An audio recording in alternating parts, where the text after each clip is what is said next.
आपको अनुपात के बारे में बता चुके हैं। अब हम अनुपात का क्वेश्चन कैसे हल करेंगे सो देखेंगे।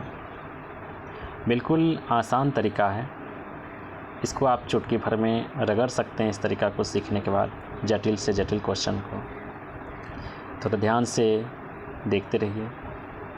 पहले क्वेश्चन इसमें, एक टोकरी में रखे कुल फलों का 3/8 भाग खराब है, तो बताएं कि टोकरी में अच्छे तथा खराब फलों का अनुपात क्या है। क्वेश्चन आप फिर से एक बार समझ लीजिए। एक टोकरी में रखे कुल फलों का, आपको बताए थे का से का प्रयोग, जिस राशि में का लग जाए वो हो जाएगा नीचे वाला और शेष हो जाएगा ऊपर वाला। तो यहाँ है कुल में का लगा हुआ, तो कुल हो गया कितना 8, और ख़राब की बात है तो ख़राब हो गया 3। अब हमसे पूछा क्या जा रहा है, तो बताएं कि टोकरी में अच्छे तथा खराब फलों का अनुपात क्या होगा।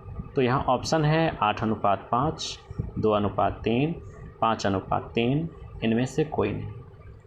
तो आपसे अगर पूछा जाता कि कुल फल और ख़राब फल का अनुपात, तो आपका आंसर होता 8:5। लेकिन यहाँ पे कह रहा है अच्छे तथा खराब फलों का अनुपात, तो कुल फल है 8, उसमें आपको पूछ रहा है अच्छा खराब, तो अच्छा और खराब का अनुपात निकालेंगे तो टोटल में से हमको खराब फल घटाना पड़ेगा, तो शेष जो बचेगा वो अच्छा फल का होगा। अनुपात का निशान लगाएंगे क्योंकि अनुपात पूछ रहा है। अब खराब फल कितना है, तो खराब फल आपका 3 है, ठीक है। तो खराब की जगह आप रख दीजिए 3। तो यहाँ से घटा लीजिए इसको, ये हो गया 5 और ये 3 लिखिए, तो हो गया आपका आंसर 5:3, 5:3, यही है आंसर। अगला क्वेश्चन है 2 नंबर का। इसमें है एक धनराशि को ए तथा बी के मध्य इस प्रकार बांटी गई है कि बी को पूरे धनराशि का 60% प्राप्त हो, तो ए तथा बी के भागों का अनुपात क्या होगा। क्वेश्चन कह रहा है एक धनराशि को ए और बी के मध्य मतलब बीच में इस प्रकार से बांटा जाता है कि बी को पूरे धनराशि का, तो यहाँ देखिए बी को पूरे धन राशि का 60%, प्रतिशत उड़ाने से बट्टा में लग जाएगा 100, तो पूरा धनराशि मेरा कितना हो गया, पूरा धनराशि हो गया 100%, 100 हो गया। और बी का जो बचेगा वो बी का हो जाएगा 60। तो ए अनुपात बी पूछ रहा है, तो ए अनुपात हम बी जो निकालेंगे वो क्या होगा, पूरा धनराशि हो गया 100, उसमें से बी ले लिया 60, तो 100 में 60 निकल गया, बचा कितना 40। आप इसको काटकर छोटा कर सकते हैं, 20 दूनी 40, 20 दिया 60, तो 2:3 हो गया आपका आंसर। यही आपका आंसर है। अब चलते हैं क्वेश्चन नंबर 3 पर। क्वेश्चन नंबर 3 जो है इसमें कहता है एक धनराशि को ए, बी तथा सी में इस प्रकार बांटा गया है कि बी का भाग ए तथा सी के कुल भाग का 7/20 गुना है, तो बी अनुपात ए प्लस सी बराबर क्या होगा। तो धनराशि क्या है, ए बी सी के बीच बांटे जाने वाले, बी का भाग ए तथा सी के कुल भाग का। क्वेश्चन पहले हम थोड़ा लिख लेते हैं समझने के लिए। यहाँ पे क्वेश्चन कहता है बी का भाग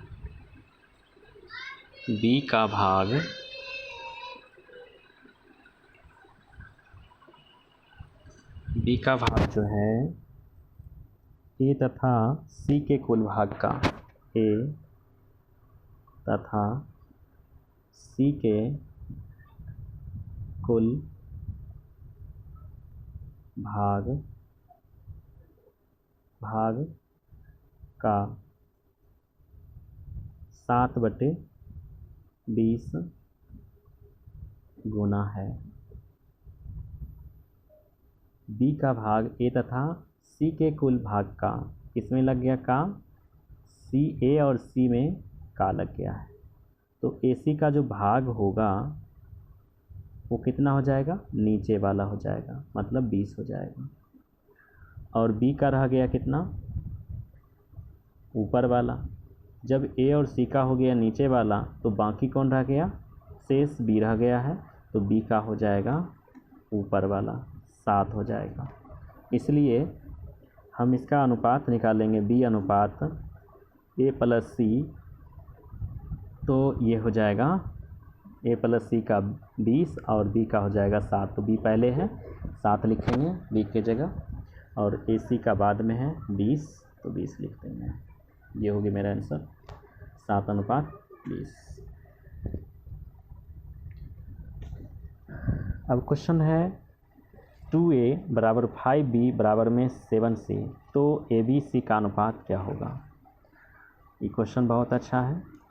क्वेश्चन है 4 नंबर का, 2a बराबर में 5b बराबर में 7c, तो a अनुपात b अनुपात c हमसे पूछा जा रहा है। तो इस तरह के क्वेश्चन को कैसे हल करके निकालेंगे, सो देखिए। आप जानते हैं कि किसी भी संख्या के नीचे एक हम लगा सकते हैं, एक से गुना या भाग किया जा सकता है किसी भी संख्या में, इसलिए हम एक से यहाँ पे भाग कर दिए, सभी संख्याओं में भाग हो गया। अब हम इसका अनुपात निकालना चाहेंगे तो a अनुपात b अनुपात c तो लिखे, इसको उल्टा करके लिखेंगे अनुपात में, 1/2 हो जाएगा, यहाँ हो जाएगा 1/5 और यहाँ हो जाएगा 1/7। अब इन सभी का हम एलसीएम कर लेंगे, तो एलसीएम मेरा कितना आ जाएगा, एलसीएम हो जाएगा 70। तो 70 से सभी संख्याओं में गुना कर लिया जाएगा, एलसीएम से गुना कर लिया जाएगा। इसका एलसीएम हो गया 70। 70 से हम सभी संख्याओं में गुना कर दिए। 2 से इसको काटेंगे 35 हो जाएगा, 5 से काटेंगे 14 हो जाएगा, 7 से काटेंगे 7 है 70 हो जाएगा। तो ए का अनुपात हो गया 35 और बी का अनुपात हो गया 14 और सी का अनुपात हो गया 10। तो आपका आंसर हो गया 35, 14, 10। इसमें भी देख लीजिए 35, 14, 10, आपका आंसर हो गया ए नंबर, हो गया हल। अब इसके बाद क्वेश्चन नंबर 4 पे चलेंगे, 5 पे चलेंगे, 4 हो गया है। 5 में देखिए 5 कितना आसान है। 5 नंबर का जो क्वेश्चन है ये है 1/2 इंटू में a है बराबर में 1/4 है और इंटू में b है बराबर में 1/5 है इंटू में c है। तो इसका अनुपात हमसे पूछा जा रहा है a अनुपात b अनुपात c। देखिए ये कितना आसान है, आसान है। इसको हम बोले थे इस तरह क्वेश्चन को हल करने के लिए, उल्टा करने के लिए। तो यहाँ पर 1/2 है, तो 1/2 का उल्टा क्या हो जाएगा, 2 हो जाएगा। इसका उल्टा क्या हो जाएगा, 4 हो जाएगा, और इसका उल्टा हो जाएगा आपको 5। तो आंसर हो गया आपका 2:4:5 हो गया है। कितना आसान है। अब क्वेश्चन नंबर 6 पे चलिए। 6 भी बहुत आसान है, आप लोग बना भी सकते हैं। 2/3 है, इंटू में p है, 4/5 है, इंटू में q है, बराबर में 2r है। अब इसको हल करने के लिए बस वही तरीका अपनाएंगे। इसके नीचे कुछ नहीं है तो 1 लगा लीजिए, और पी क्यू आर का अनुपात पूछा जा रहा है हम लोग से, तो पी क्यू आर का अनुपात निकालेंगे। इसका उल्टा क्या हो जाएगा, 3/2 हो जाएगा, इसका उल्टा हो जाएगा 5/4, इसका उल्टा हो जाएगा 1/2। फिर हम क्या करेंगे, इस तरह के एलसीएम, इस तरह क्वेश्चन को एलसीएम लेकर के हल करते हैं जो भिन्न में रहता है। 2, 4, 2 का एलसीएम, नीचे हरों का एलसीएम ले लेंगे, तो 2 4 2 का एलसीएम हो जाएगा 4। 4 से प्रत्येक संख्या में गुना, प्रत्येक अनुपात में गुना कर लीजिए। 2 से कट जाएगा 2, 4 से कट जाएगा 4 और 2 दूनी 4, तो ये हो गया आपका 6, 2 तिया 6 हो जाएगा। ये 5 एकम 5 रह जाएगा और ये 2 एकम 2 रह जाएगा। तो अनुपात हो गया 6:5:2 हो गया इसका भी आंसर। देख लीजिए 6:5:2 इसमें नहीं है और ये है आपका 6 नंबर। 6:5:2 हाँ है, आंसर हो गया ए नंबर। अब हम हल करेंगे क्वेश्चन नंबर 7। क्वेश्चन नंबर 7 जो है बहुत आसान है, ये भी इसी तरह का क्वेश्चन है। यहाँ पर लिखा हुआ है 7 में ए का 30% बराबर बी का 0.025 बराबर में सी का 1/5। तो यहाँ भी हमसे पूछा जा रहा है ए बी सी का अनुपात। तो इसको हल करेंगे कैसे, इसका प्रतिशत उड़ाएंगे, प्रतिशत उड़ाने से बट्टा में होता है 100। इस पॉइंट को उड़ाएंगे तो इस पॉइंट के सामने 1 लिखेंगे, इसके बाद जितना अंक होगा उतना ही शून्य डालेंगे इसमें।